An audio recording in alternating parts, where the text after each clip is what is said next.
All right, good morning, everybody. The hour being 9:01 a.m. on Thursday, April 22nd. I call to order the Public Service Committee. My name is Werner Tepe. Can we have the roll call? Gobi, Pope is here. Brown, Here. Leonard, Leonard here. Lewis, Shepro, Jeffro here. Sturgis, Pirog.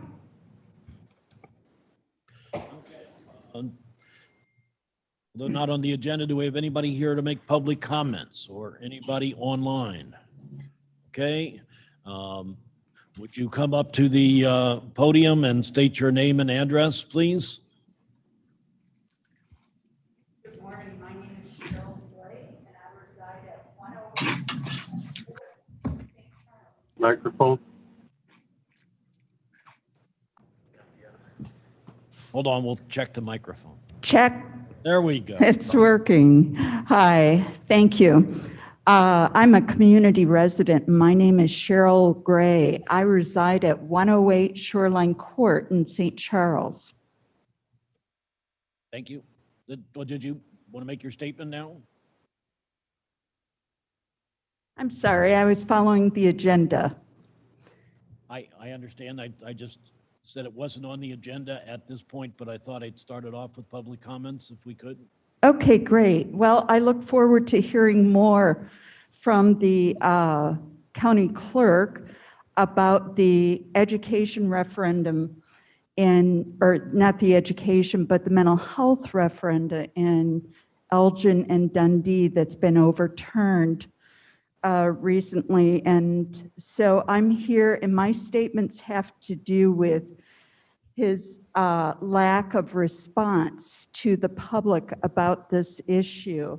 I have reached out to Mr. Cunningham over a series of 5 days to come to Elgin to explain the situation. We just want to know more information as a public. I work in Elgin at the Highland Avenue Church of the Brethren, where I direct the community engagement ministry. And I have invited him to come to a meeting and have not had any response. So I'm coming today because this is a public service committee and I represent that public. The points that I wanted to make, and I'm hopeful of hearing more in discussion during this meeting about this issue, is that the PTEL, which has been referred to by the county clerk, offers guidance for government units prior to submitting ballot applications, but is silent on the issue should the ballot go forward and voters actually vote on it. It gives no authority to county clerks to overturn elections that the voters approved the mental health referendum. On Mr. Cunningham's portion of the Kane County website, there is no legal advice offered by the county clerk's office. It states to refer to your attorneys in writing your referendum.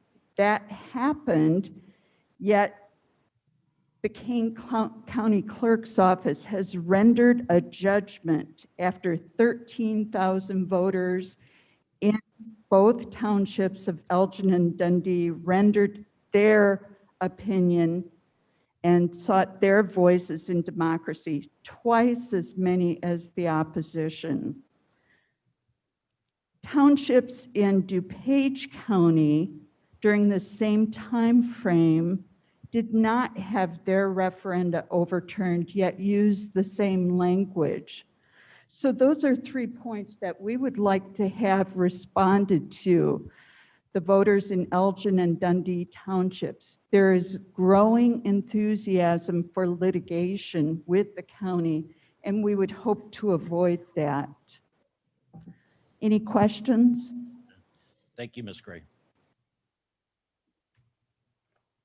And did you wish to speak? Yes, sir. Okay. Will you please come forward, state your.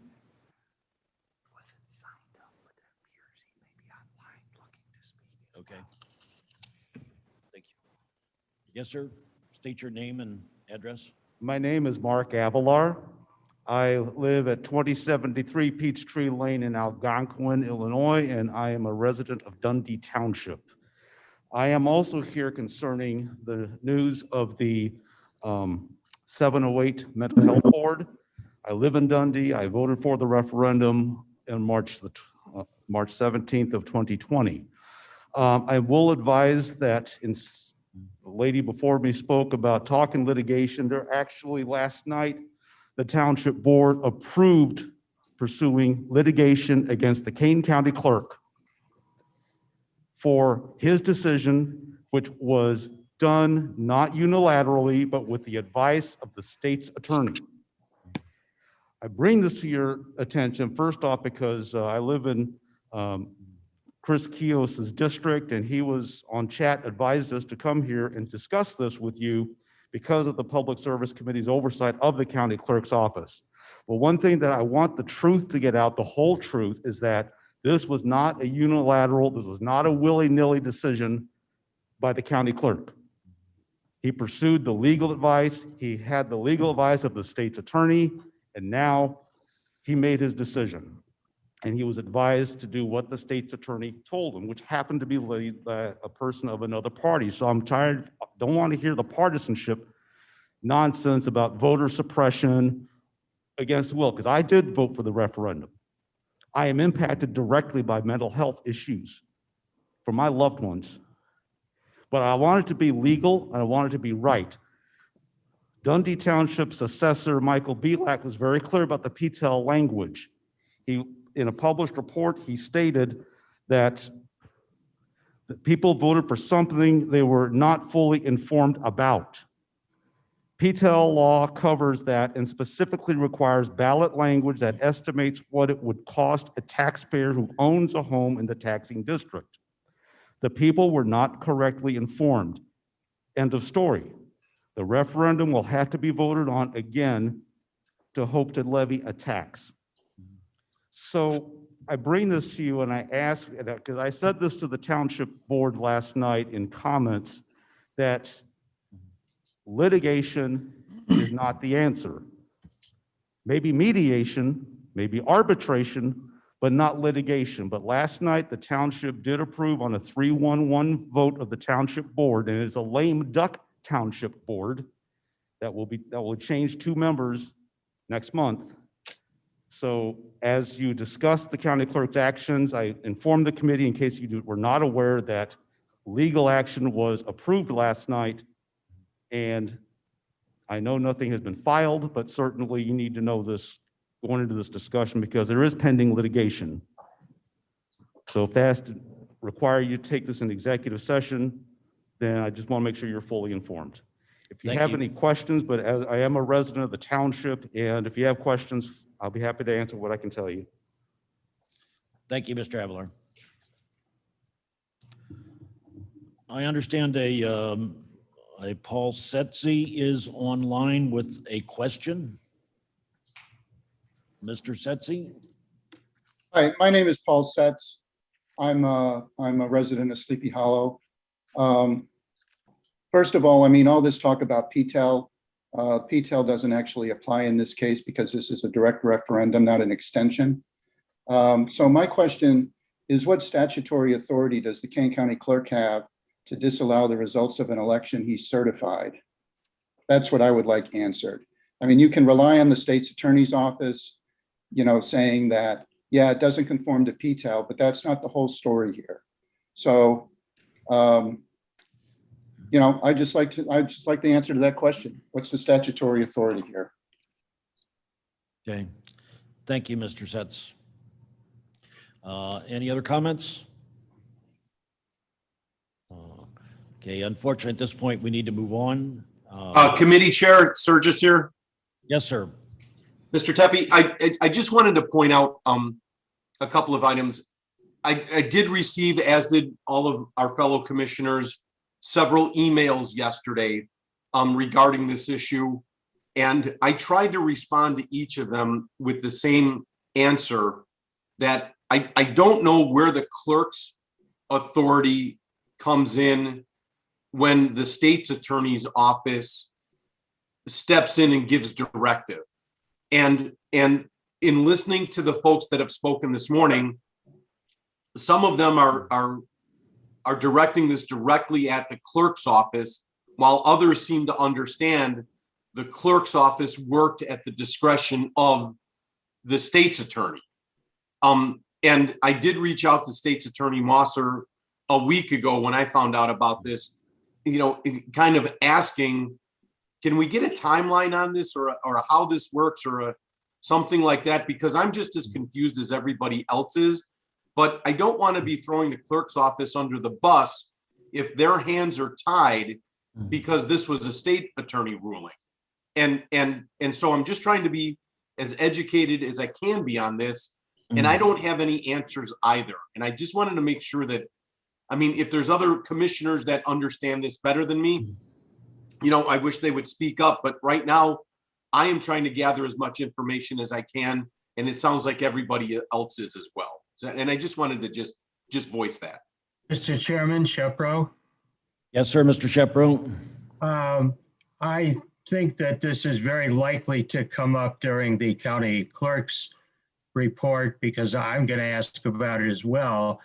But actually, one of the speakers, Mr. Avalar, I think gave a pretty good and balanced statement about what the law is. But I suspect that the county clerk may be prepared to respond to that. And in any case, we will certainly, I think, discuss the questions that have been raised.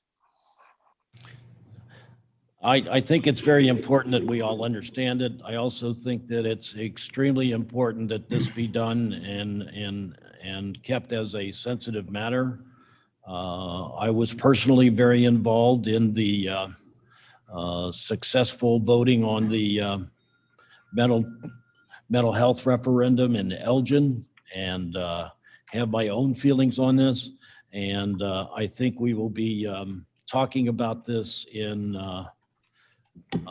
another part of the meeting also. So let's proceed and then we can see what happens when we get all done with the meeting. Financial reports. I'm sorry, what? Oh, I'm Minutes? sorry, yes. Need a motion to approve the Provost to minutes. approve the minutes. Mr. Shepro motions. Leonard seconds. Mr. Shepro Leonard moves. seconds. Any discussion? Let's do a roll call, please. Brown, Yes. Leonard, Leonard, yes. Lewis, Lewis, yes. Shepro, Shepro, yes. Sturgis, Surges, yes. Gopi, Opie, yes. Cheppy, yes. Okay, now we can go to financial reports.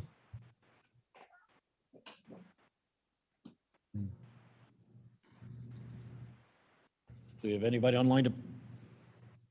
I think they're on file. They're on file. They're on file. Okay. The recorder's reports. We have that online. Okay, no questions on that. Our treasurer's report. There we go.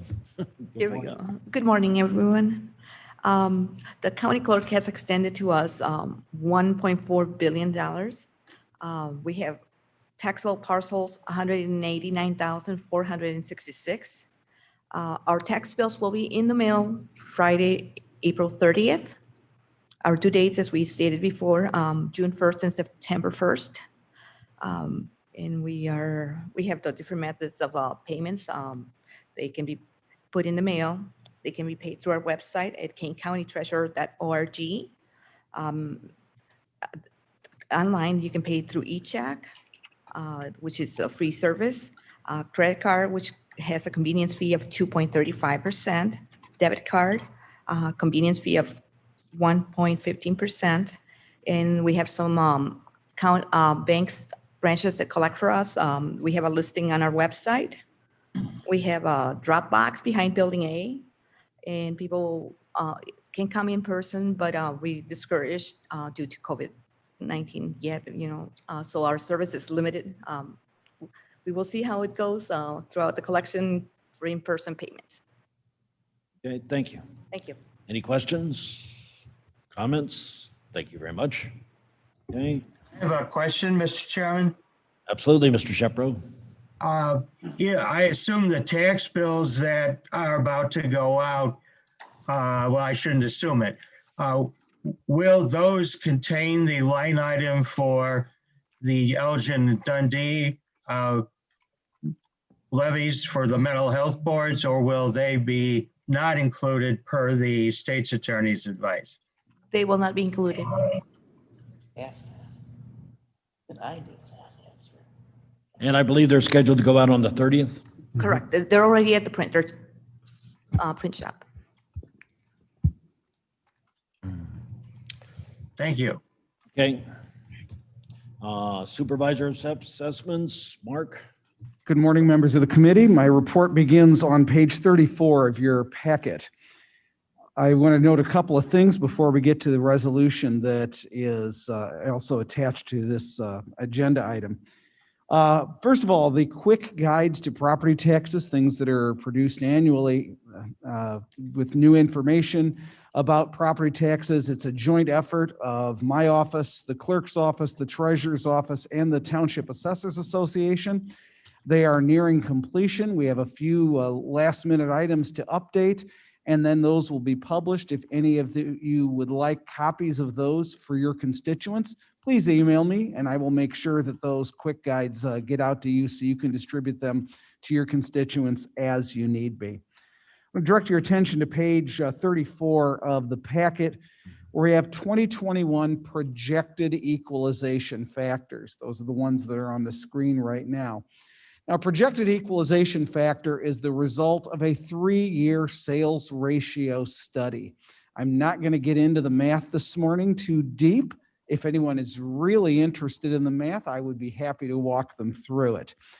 Essentially, what a projected equalization factor is what will need to happen to bring an individual jurisdiction's level of assessments to the state mandated level of 33 1/3% of fair cash value. So, for instance, in Hampshire Township, you can see a factor of 1.0281. That means if the township assessor makes no changes, then each parcel in Hampshire Township would be increased by a factor of 1.0281. There are a couple of statutory exemptions to that. Farm parcels, for instance, are not included in equalization. And you can see the various changes throughout the county all the way through. Now, this same study is going to be repeated once the township assessor's changes are certified to my office. The first township I anticipate receiving is Blackberry, which should be coming in about a week. So by that point, we will start rerunning these, and then we will have final equalization factors. You can see where that column is going to be a couple over. So when I'm going to update you each month on this, you're going to see a date that the assessments are certified, the final equalization factor, and then a final filing deadline. There's a URL at the bottom of that page. So that would be the live update of this information, which you can go to 24/7, 365. The third is we are well into working on plans for the reopening of public access to Building C. Yesterday, the Kane County Health Department did a walk through the public areas, gave us some counsel on that. We're converting that into a written document. Part of the problem we have with updating it is we're trying to work on what the capacity limits are. And right now there's no control to entering the building. Here in Building A, there's one public entrance. That public entrance is monitored. Building C does not. It has 2 public entrances. Theoretically, we could reduce that to 1, although that would also mean the 1 would have to be the accessible entrance, which means the entrance that faces the whole rest of the campus would be the one that would have to be closed. Additionally, capacity limits are a concern. How we interact with people in the building is a concern. And so we're working on a plan with all of the occupants of the building. If we go to the bridge phase, those plans will likely change, although the health department informed me that the bridge phase, which is the next phase after phase 4, the guidance for that has not been fully formed yet by the authorities above the level of the county level. And then, of course, phase 5 is fully open. So we're still working on that. We also have some alternative contingency plans we're working on, especially dealing with the busy season coming up with tax bills coming out.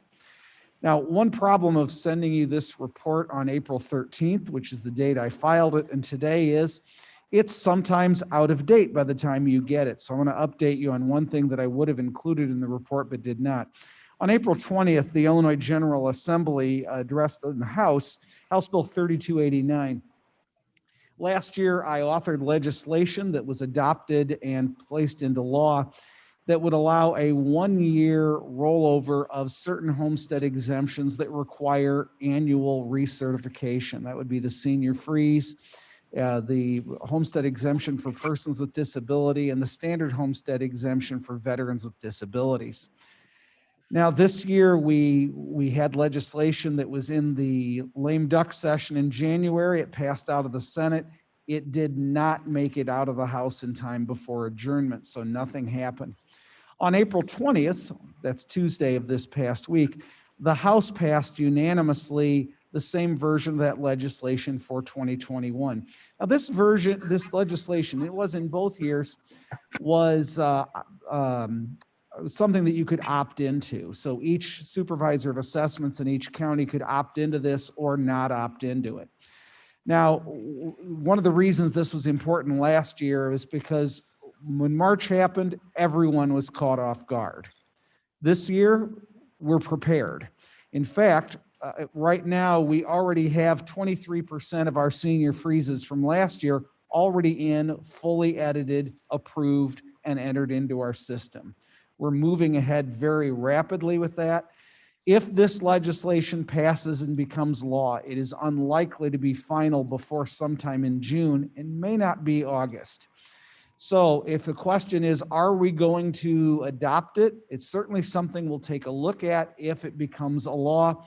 But if we're so far along that almost everybody is already done by the normal process, we'll probably stick with the normal process because that's the one that's probably the most fair to everyone. Last year, it was trying to draw a balance between having to interact with so many people in a time when we weren't prepared to, and the fact that if somebody gets an exemption that they're not entitled to, it doesn't mean the government gets less money. It means every other taxpayer pays more. We want to be very well aware of that.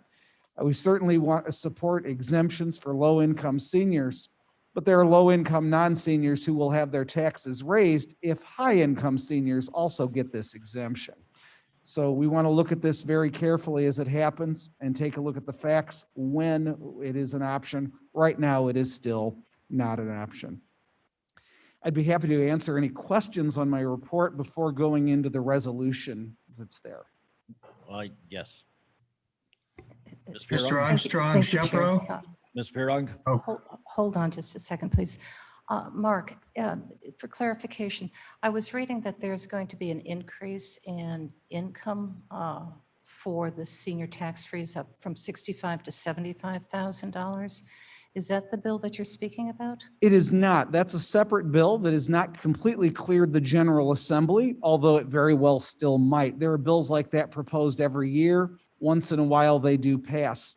So what that bill would do, that is the one that's gotten the most traction, would increase the threshold of household income from $65,000 to $75,000 in the 2021 taxable year for Cook County and in the 2022 taxable year for all other counties. The reason for that, and my association has strongly supported those kinds of time delays, is that by the time the General Assembly gets through something and the governor signs it in a normal year, it's already August. And at that time, we would then need to redo a mailing at the cost of many, many thousands of dollars and actually jeopardize the timeliness of the tax cycle. So it's a case of you need this information back in February when you're developing your forms and procedures for a year. So that would happen next year if it were to happen as written. Now, as I mentioned earlier, this would certainly expand the eligibility for that exemption. Mind you, that also means tax rates will increase to cover that loss of taxable value. So while some people will pay more, others will pay less. Think of the tax levy like a balloon. If you press in it on one side, the air's got to go somewhere. And eventually it all ends up getting paid. And so it's not an overall thing where you can give tax exemptions out and have no consequences. There's always consequences, and that's the consequence for this specific one. Does that answer your question? Thank you very much so. You're welcome. Mr. Shepro? That's all right. I'll pass. Okay. Mr. Armstrong, with everything that's going on with the building, with the difficulties that you're having, do you have a projected open date? We do not at this time. Yesterday actually led us to think we may be looking more cautious than we are in being aggressive in opening up.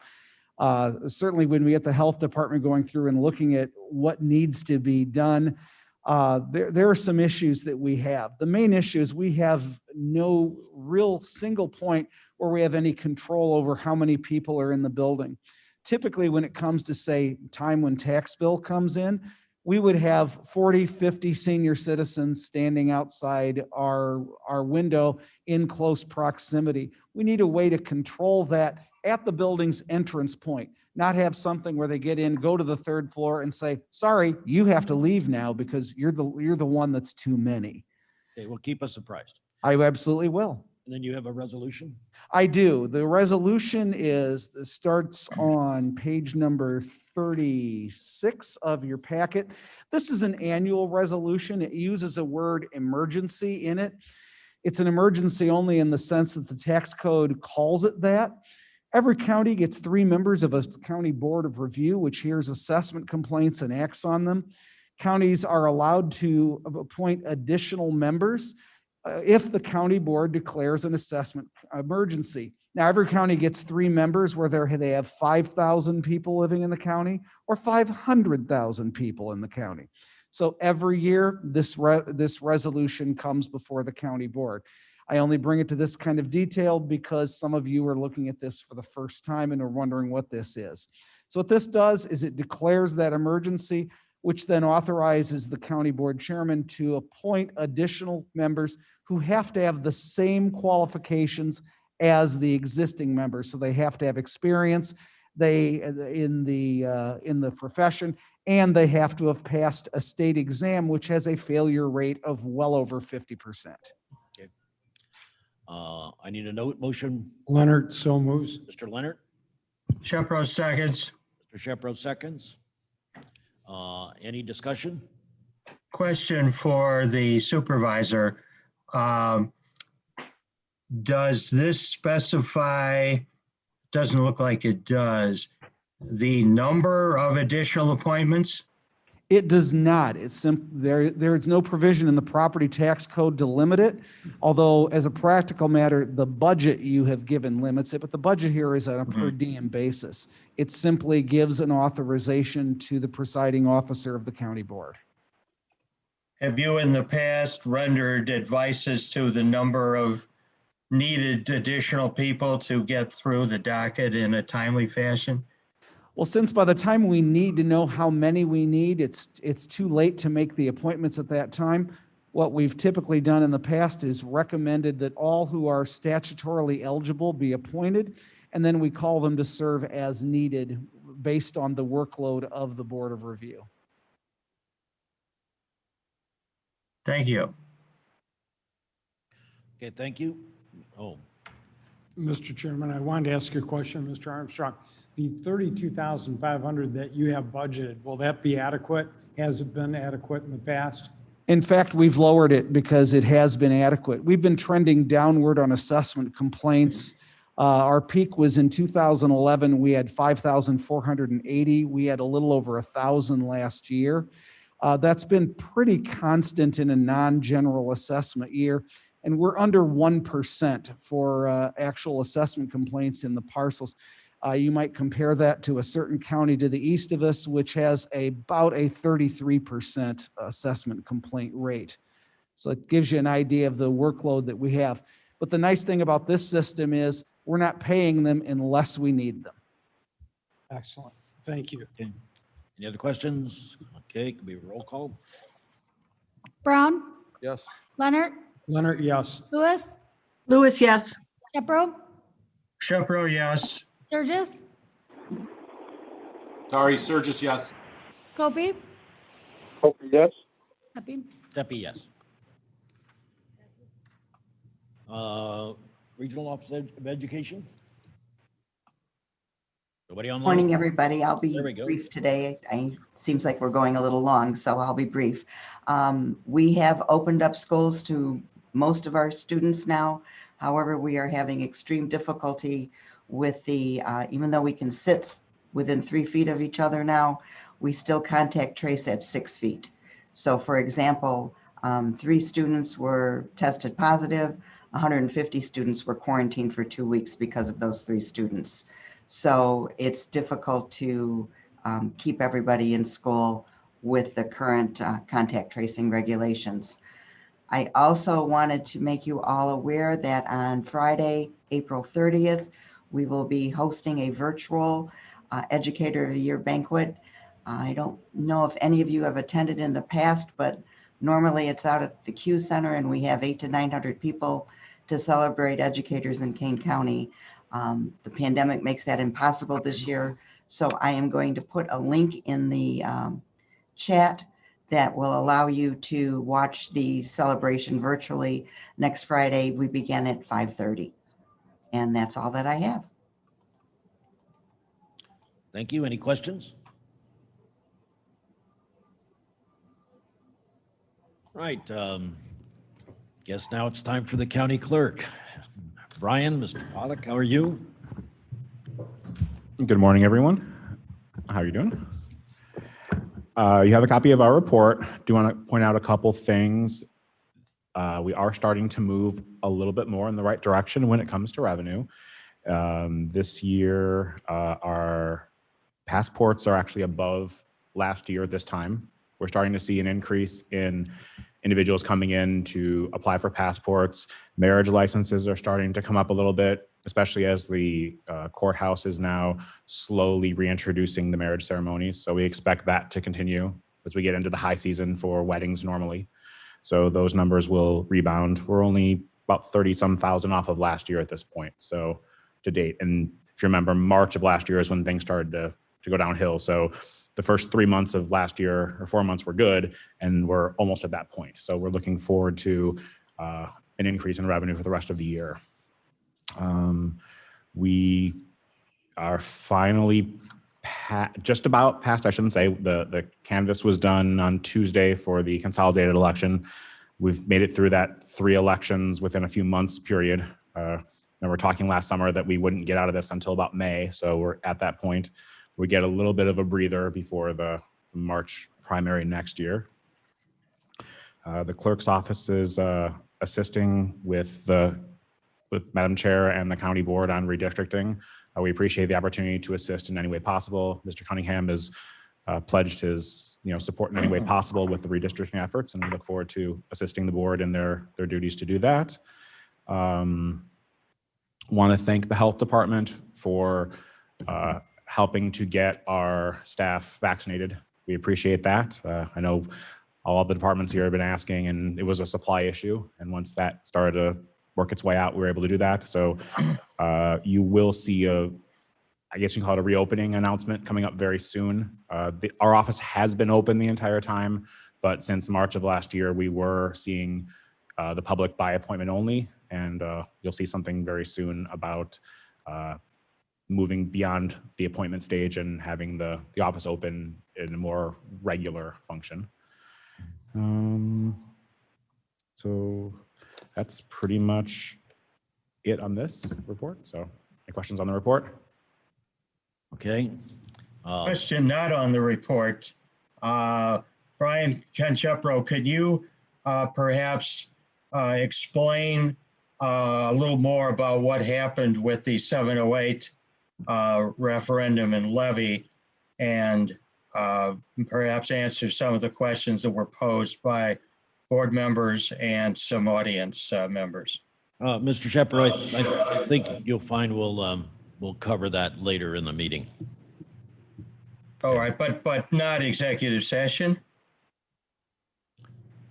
We will go into executive session. May I ask the basis for going into executive session? Pending legal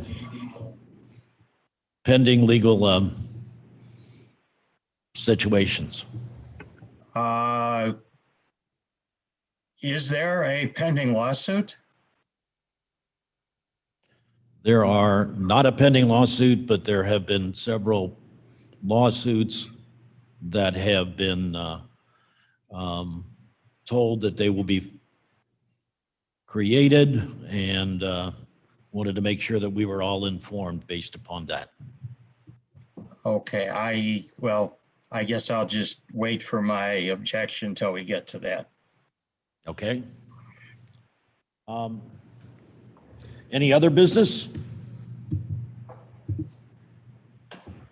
Then we've reached the point where I'd like to go into executive session based upon pending legal matters that will be affected by this committee. Leonard moves. Have a second? Lewis seconds. Lewis seconds. Mm-hmm. Any discussion? I don't believe that this, the exception out of the Open Meetings Act is for litigation. If it's not filed, then the other exception is litigation which is imminent or probable. And the basis for why it is imminent or probable needs to be placed on the record both before and after you go into closed session. And I do not believe that the fact that a citizen said, or even the Dundee Township voted to file would really meet that requirement.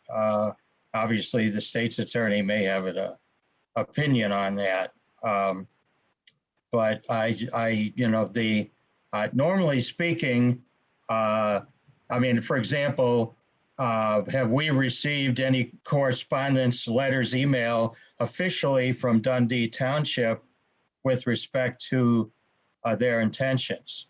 Fortunately, the Is that my state's attorney, opinion? fortunately, the state's attorney is here. Ms. Musser? Thank you, Mr. Tepe. We have not received any formal communication that somebody intends to sue. We have received a lot of communication that has made allegations towards it. And I believe the communication that we learned today, that a vote was held yesterday indicating that there was going to be the vote was for the filing of a lawsuit, meets that exception. Thank you. Okay. Welcome. May I have a roll call? Wait, I have one more question. Oh, Sturgis. yes, Mr. Sturgis? Ms. Mosser, can you, hi, Jamie, can you help me understand if is the clerk's office a countywide office? And if there was lawsuit was going to be discussed at the clerk's office, does that get discussed by the county board, or is that a separate entity? Like, I'm just confused on that a little bit. So they are a countywide office, and John Cunningham is an elected official, so that if there's a lawsuit filed against his office, then the state's attorney's office would be the attorney for them. And this is something that, because it is a countywide office, can be discussed in this matter. Perfect. Okay. Does that get discussed by the county board, or is that a separate entity? Yeah, that was my question, but it sounds like she answered that. So because this is pending litigation for a countywide office that is ultimately going to affect the county board, as any pending litigation against any county office would, it can be discussed by the county board. I will give you an example. Anytime the sheriff's department is sued because of an allegation made by an inmate, you're aware that that's matters that we have to bring before the county board for any type of litigation or resolution of that litigation. Did that answer your question? I have a question for Musser, I'd say it's Attorney Musser. Would that apply if only injunctive relief is requested?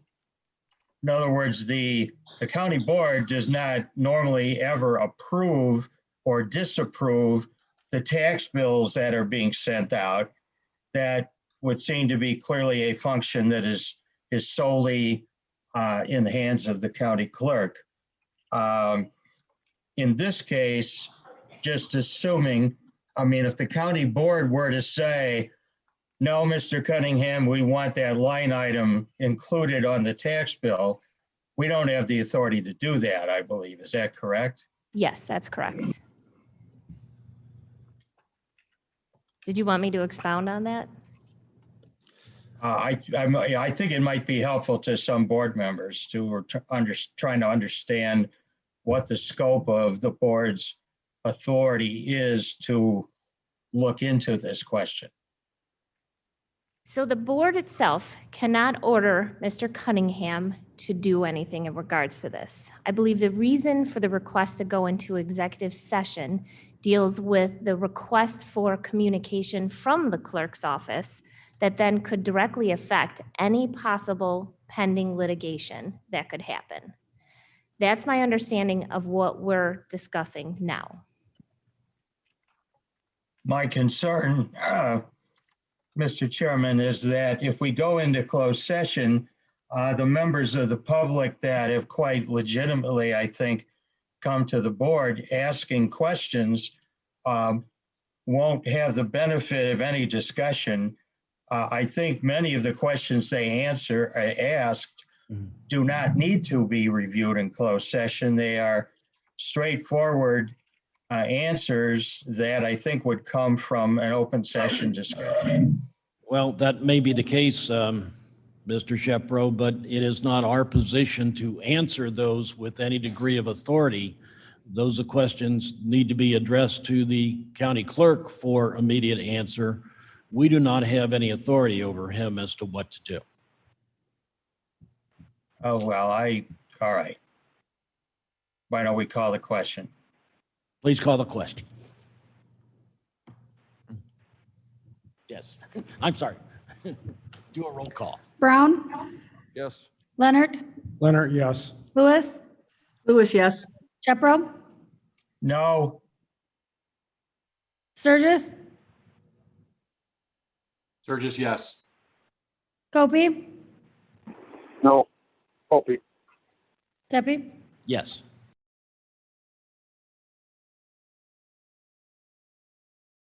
Okay, thank you. We're back in open session. May we have a roll call, please? Brown, Here. Leonard, Leonard here. Lewis, Lewis here. Shepro, Shepro here. Sturgis, Present. Gopi, Opie's present. Debbie. Here. All right, thank you very much. We're back in open session.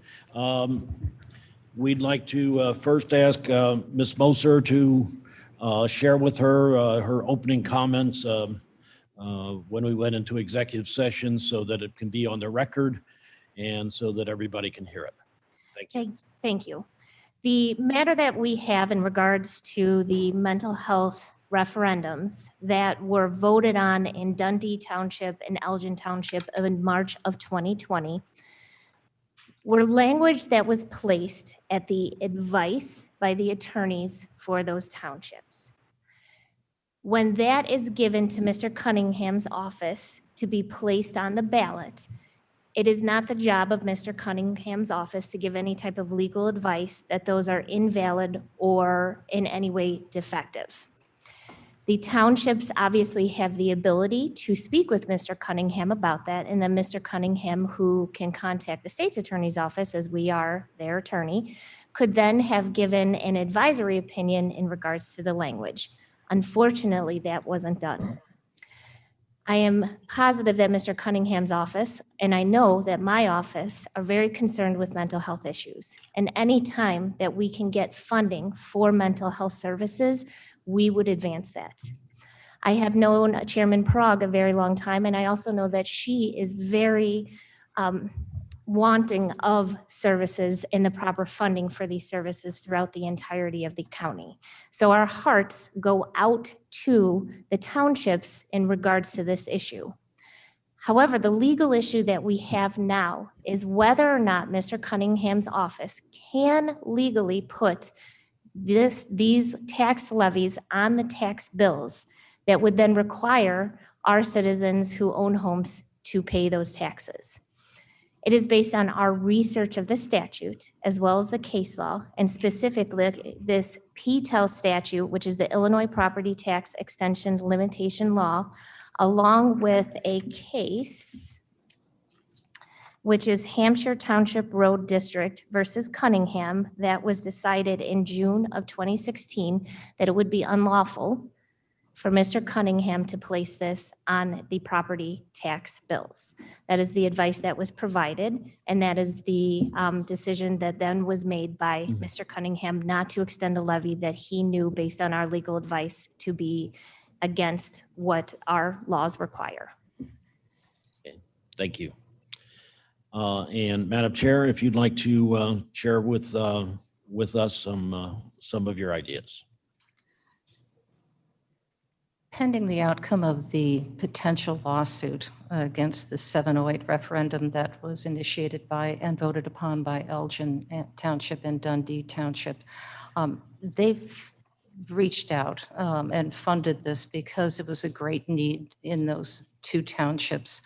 But pending the outcome, this is a need that is not going to be going away. And as we've seen the growth of our opium addictions, which are a call out for mental health issues, having witnessed, and I think we've all witnessed, individuals who could really need our services. I was explaining that in St. Charles Township about a week or so ago, I saw a gentleman, and I actually wanted to stop, who, and I did not, and I felt guilty about that, who was a man with developmental disabilities sitting on the side of the road. I knew he needed help. And all I could do at that point was just call the police to see if someone could come get him. But then I thought, well, he's a man who he's sitting on the side of the road, and I wished him no harm. These are critical needs that the county has to address. And I know that previous boards have taken a look at initiating a countywide 708 board. I know the pullback from it. It would be something pending this litigation, potential litigation, and the outcome of it and the decision that is made by the court. I would encourage the board to reconsider and with an opt-out policy, bring it up to the voters for their consideration. Okay. Thank you, Madam Chair. Okay, any other business? Just a quick comment. Yes, sir. Mr. Shepherd. I heard somebody else asking too. I'll defer okay. to. Who else? I missed it. Okay. Well, I just, oh, sorry. Go ahead, Tom. Hi. Oh, Mr. Copey. Yeah, thank you. Questions for Ms. Perot. The portion of the discussion about marijuana legalization, how was that pertinent to the discussion of the 708? It was addressed at a previous meeting that the potential use of cannabis is used as a mask to support mental illness, as would be liquor. And what we are seeing is that the inappropriate use, especially by our youth, of marijuana has decreased in Kane County. What has dramatically increased is opioids, because it's cheap and it's accessible.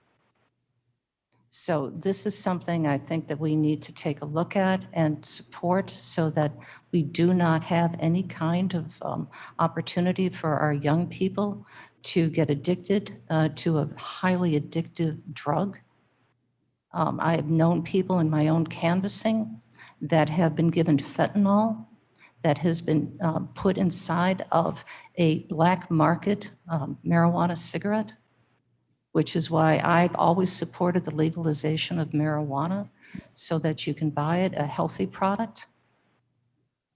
And state law has also agreed with that. So that's my opinion on that, Mr. Copey. Thank you. Just so I understand, you do not believe that marijuana is the gateway drug to extreme drug abuse, and that the fact that it's legalized is not being used anymore. That's what I understand. Mr. Chair, Gum. Okay. Mr. Shepro?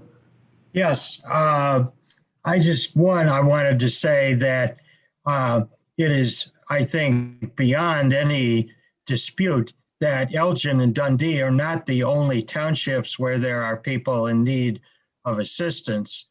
And even though the next primary is not until March, I think it would be appropriate for whatever committee is charged with such question, and maybe it is this committee, I think should consider strongly whether or not we want to revisit the question of a countywide referendum. Thank you. Well noted. Any other comments? Okay, can I have a motion to place the reports on file? Leonard moves. I'll second. And also on the agenda, are there any more public comments? Oh, yeah, we need to vote on the motion. Sorry, call the question. Brown, Yes. Leonard, Leonard, yes. Lewis, Shepro. Lewis, yes, sorry. Thank you. Shepro, yes. Sturgis, Sturgis, yes. Opie, Opie, yes. Pepe. Yes, okay. Are there any more public comments? Okay, please. Motion to adjourn. Yeah. Hold on. Oh, no motion yet. My name's Cheryl Gray, 108 Shoreline Court in St. Charles. Again, I would ask that some communication go out to the voters in Elgin and Dundee Township. And so I'm requesting that you ask the county clerk to send out communication about this action. The voters are expecting that they are now funding the mental health initiative in Elgin and Dundee. So it would be appropriate for them to be updated on this. Okay, thank you.